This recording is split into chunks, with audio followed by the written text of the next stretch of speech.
Mon cher Emmanuel, tu le sais que BPI France s'adresse à la fois aux entrepreneurs des quartiers, aux créateurs d'entreprises, aux startups, aux TPE, aux PME, aux ETI françaises. Comment une startup peut intégrer le réseau Inidia? Mais d'abord, elle nous fait la demande. En tout cas, on vient nous voir. Quels sont surtout les critères pour rentrer en incubation? Mais d'abord, il faut porter un projet innovant, avoir un certain niveau de maturité, puisqu'on n'accompagne pas de simples idées, mais un projet qui est un minimum formalisé. Et puis, il faut vouloir aussi développer son projet à partir de la Corse et avoir, je dirais, une vision, un marché hors territoire, voire international. Important. Angèle? Et si je vous dis innovation, qu'est-ce que vous me répondez? L'innovation, pour nous, c'est quelque chose d'essentiel, hein. C'est le critère, comme je le disais tout à l'heure, numéro 1 d'entrée en incubation. Alors, qu'est-ce que c'est? C'est d'abord un processus et c'est quelque chose, je vais parler plutôt d'invention. C'est une invention qui va trouver son marché. Une invention, c'est bien, c'est une nouveauté technologique ou autre.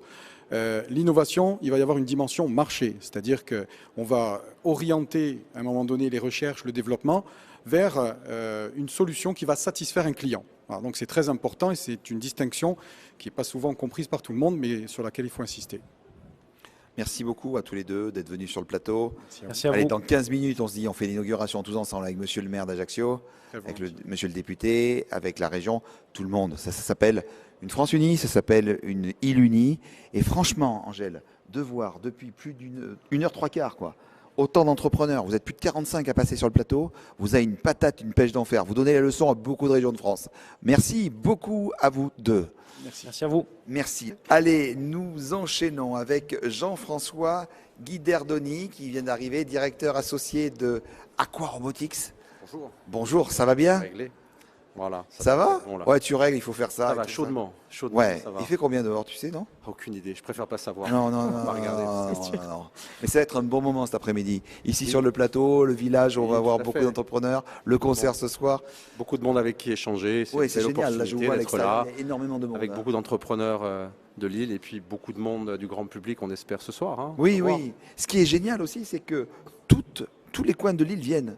C'est-à-dire, on a le nord, on a le sud, on a le centre, on a Corté, Ah, tout il ça. faut, oui, Tout le oui. monde est là. La route est longue, mais Mais elle est on belle. vient. Voilà, moi, je viens d'un village qui est à 40 km d'ici, donc ça va. Ça va. J'ai moins de mérite que des Bastiais ou.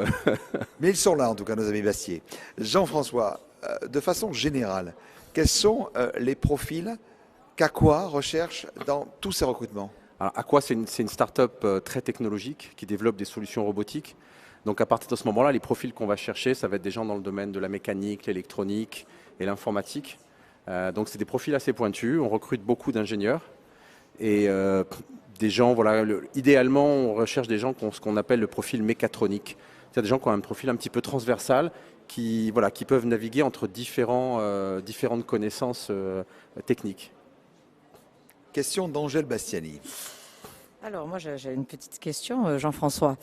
Lorsqu'on est fortement axé comme vous sur l'innovation technologique dans l'activité qui est la vôtre et qu'on est une TPE ou une PME, comment attire-t-on et comment retient-on les talents? Alors, nous, ce qu'on a noté, puisque maintenant, on a une entreprise qui a, on a 12 personnes à plein temps et puis plusieurs stagiaires. Donc, on commence à avoir une petite expérience du recrutement sur nos secteurs. D'abord, ce qu'on a remarqué, c'est qu'il ne faut pas se tromper au début. C'est-à-dire qu'il faut recruter des gens qui ont envie de venir dans une start-up qui a ses avantages et ses inconvénients par rapport à une grosse structure. Et il faut être sûr que ces gens-là savent bien où ils mettent les pieds. Et ça, c'est le premier élément. À partir du moment où vous faites ça, déjà, vous allez avoir un taux de rétention qui va être beaucoup plus important. Je veux dire, c'est vrai qu'on est une start-up, mais il ne suffit pas de mettre le baby-foot ou la table de ping-pong pour attirer. Il faut des gens qui ont envie de voir, le résultat de ce qu'ils font immédiatement, c'est-à-dire qui savent prendre des responsabilités, qui savent gérer un petit peu on ne va pas dire le chaos, mais la désorganisation, parce que là, quand on est une start-up technologique, il y a beaucoup d'incertitudes, il y a beaucoup de changements de cap à différents moments. Donc, il faut des gens qui soient à l'aise avec ça. Et puis nous, on a un côté aussi écologique, green tech un peu, puisqu'on travaille dans le domaine de l'eau potable. Donc on a beaucoup souvent dans les jeunes, en fait, des profils de personnes qui, justement, ont envie d'avoir un impact, de faire quelque chose de différent, de ne pas juste appliquer leurs connaissances purement techniques. Donc on a une ingénieure de Polytechnique, par exemple, qui nous a rejoint, qui aurait pu très bien aller dans l'appel des grandes sociétés et des grands comptes, et qui a choisi de venir chez Aqua. Alors pour un nouveau projet, comment intégrer la compétence en interne? Alors, pour intégrer la compétence en interne, alors au début c'est un peu désorganisé. Au début, c'est pas simple hein, au début. Non, Ouais. au début ça se fait pas d'ailleurs, on le réalise pas. Mais quand on est tout petit en fait, quand on a vraiment la structure, là maintenant on a une douzaine de personnes, donc effectivement on doit avoir cette réflexion. Au tout début, les gens sont aspirés dans le projet en fait. Et puis quand vous êtes 4 ou 5, de toute façon vous vous parlez tout le temps. Donc cette intégration elle se fait immédiatement. Ou le rejet, il se fait immédiatement aussi. Si on voit, si les gens accrochent pas au projet, ça sort tout de suite. Voilà. Après, effectivement, il faut commencer à trouver un peu d'organisation. C'est-à-dire qu'il faut quand même qu'il y ait un mentor. Au début, on se dit tout le monde est à peu près au même niveau et chacun contribue. Et puis à un moment, il faut quand même qu'il y ait un petit peu des leaders qui ressortent. Et je pense que c'est un des éléments clés pour pouvoir ensuite gérer. Il y a des gens qui ont besoin d'être gérés, qui sont très compétents, très bons, mais qui ont besoin d'être gérés. C'est ça, exactement. Merci beaucoup à toi, Jean-François, d'être venu sur le plateau. Écoutez, c'est un plaisir. Porter le coq bleu, la French Web, c'est important. Le nouvel étendard de l'industrie française. Et le coq vert également. Et le coq vert en même temps. On est un peu double multicolore, voilà, tout à fait. Doublement décoré, on dira. Voilà. Merci beaucoup à toi. Merci à vous. Au revoir. À tout à l'heure. À tout à l'heure. C'est intéressant d'avoir tous ces chefs d'entreprise qui viennent de tous les secteurs, quelle que soit leur taille, ma chère Angèle, de les avoir comme ça. Hein.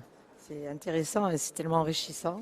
C'est vrai, hein? Ah oui, tellement enrichissant. Et puis, je ne m'attendais pas, lorsque tu m'as proposé la co-animation de ce plateau, de rencontrer autant de personnes qui font la force de la Corse. C'est extraordinaire. Donc voilà, c'est Nous, on est vraiment fiers un de beau ça. moment. Ouais, vraiment c'est un beau ça. moment. Merci Patrice. Ah non, avec de plaisir. participer à ce moment-là. Ce Made in Corsica, cette force du cœur qu'on sent dans chacune et dans chacun des intervenants ici, sur ce plateau.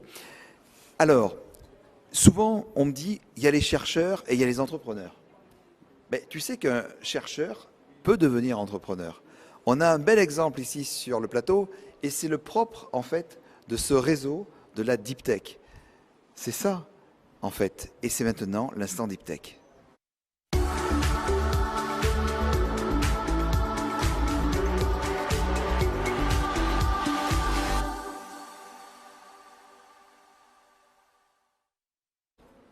Laurent Terramolsi, comment ça va? Cofondateur de Migare. Ça va bien, Laurent? Ça va très bien, merci. En forme, les Deep Tech. Qu'est-ce que c'est pour toi, les Deep Tech? Aujourd'hui, c'est les nouvelles technologies, c'est amener des nouvelles technologies à des métiers spécifiques. Ok, alors, une ingénieure et un pompier, pour ce projet, pourquoi, comment? Parce que franchement, quand tu regardes ça sur le papier, tu dis waouh.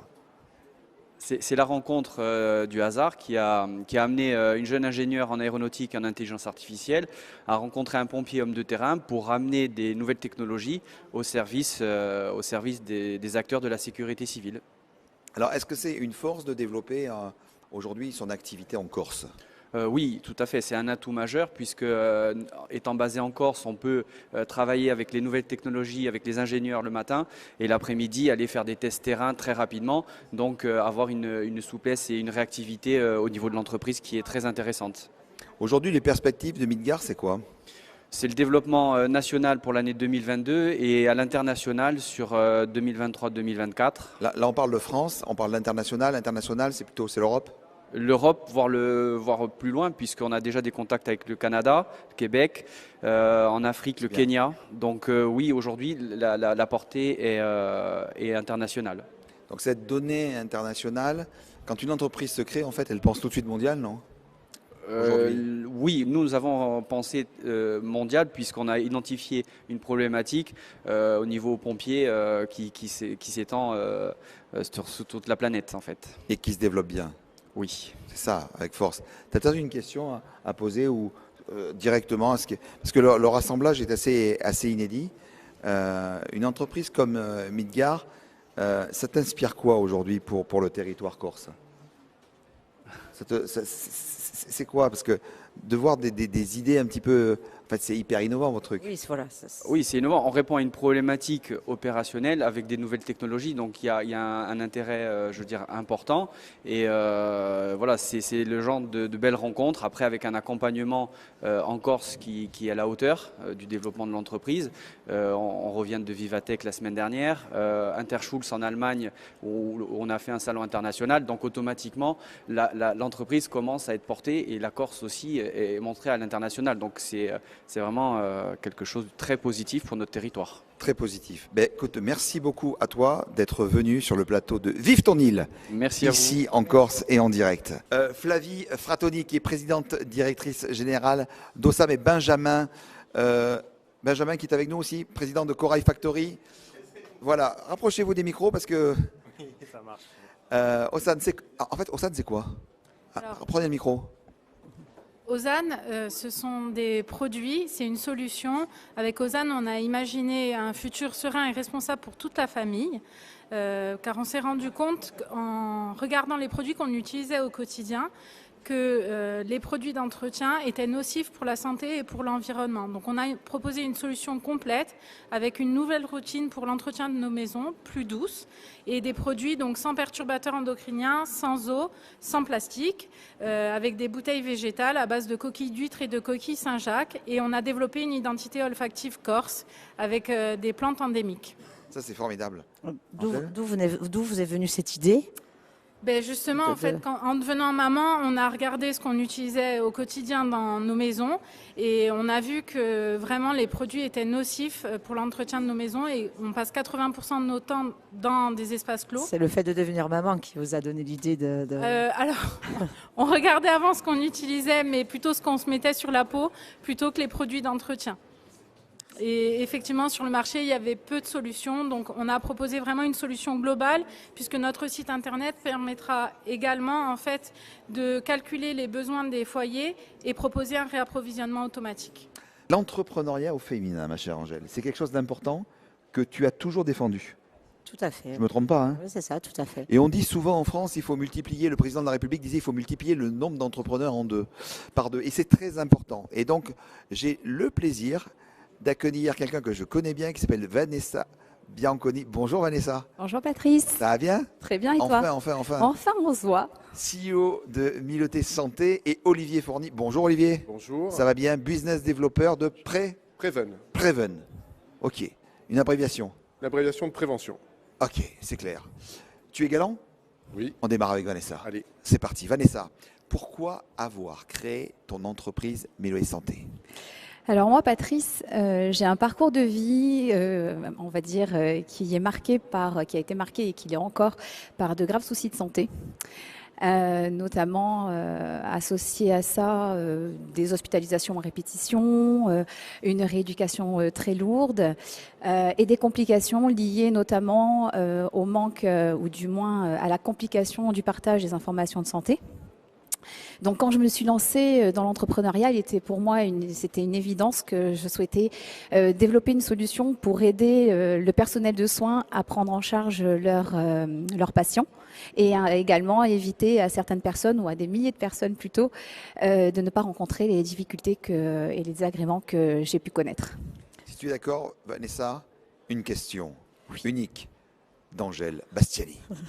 Alors avant la question unique, Miloté Santé, vous faites aussi le tour des collectivités et les collectivités adhèrent, ou du moins, est-ce qu'elles ont adhéré toutes à votre programme?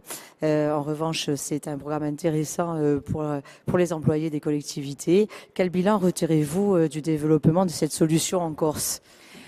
Alors aujourd'hui, nous avons démarré donc notre commercialisation en 2020 et aujourd'hui on comptabilise près de 35 partenaires, dont effectivement des collectivités et pour 33 000 produits vendus, dont sur toute la France, dont 10 000 en Corse.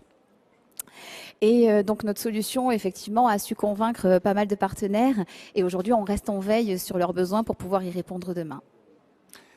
Une entrepreneuse comme toi, elle a un point GPS loin, toujours.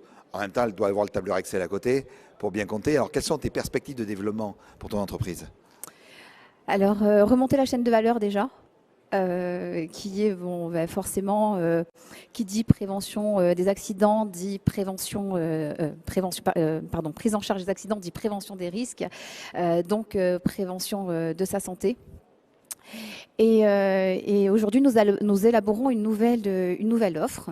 Donc, pour devenir un des acteurs en fait de la prévention santé en France.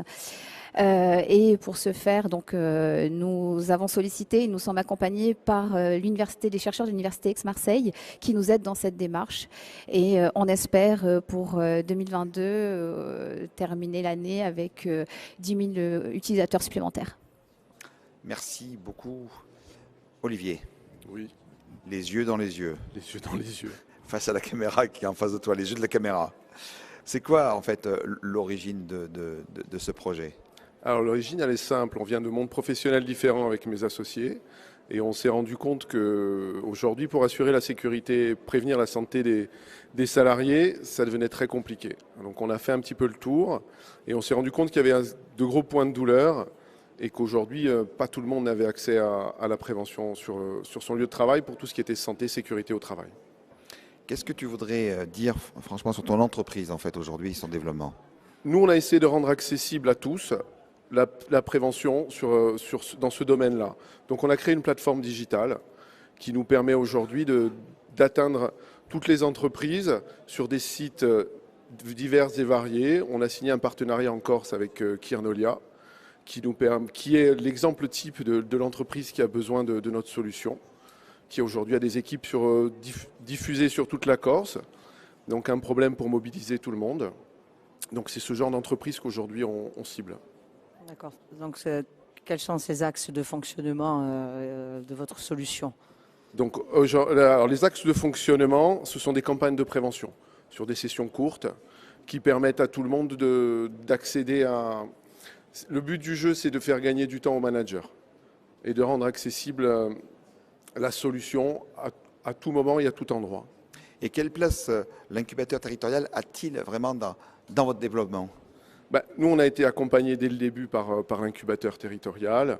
C'est lui qui nous a conseillés et qui nous a permis d'avoir des relations avec les partenaires, de trouver notre proposition de valeur, de rencontrer les professionnels. Et aujourd'hui, qui nous accompagne encore dans le développement de la société. C'est ça. Ce que vous avez envie de dire chacun, l'une et l'autre, aux entrepreneurs qui n'osent pas se lancer, c'est quoi? Face à la caméra. Vas-y, Vanessa. Moi, je dois dire qu'il faut poursuivre ses rêves, qu'avec beaucoup de volonté, on y arrive toujours, et de persévérance, et qu'il faut poursuivre tous ses objectifs et ne pas oublier de se faire accompagner, de s'entourer des bonnes personnes. Et toi? Moi, je dirais qu'aujourd'hui, il faut être passionné dans ce qu'on fait et qu'aujourd'hui, pour monter une start-up comme les nôtres, il faut être passionné et que c'est la passion qui fait vivre l'entreprise. Il faut le faire. Merci beaucoup à tous les deux d'être venus sur le plateau.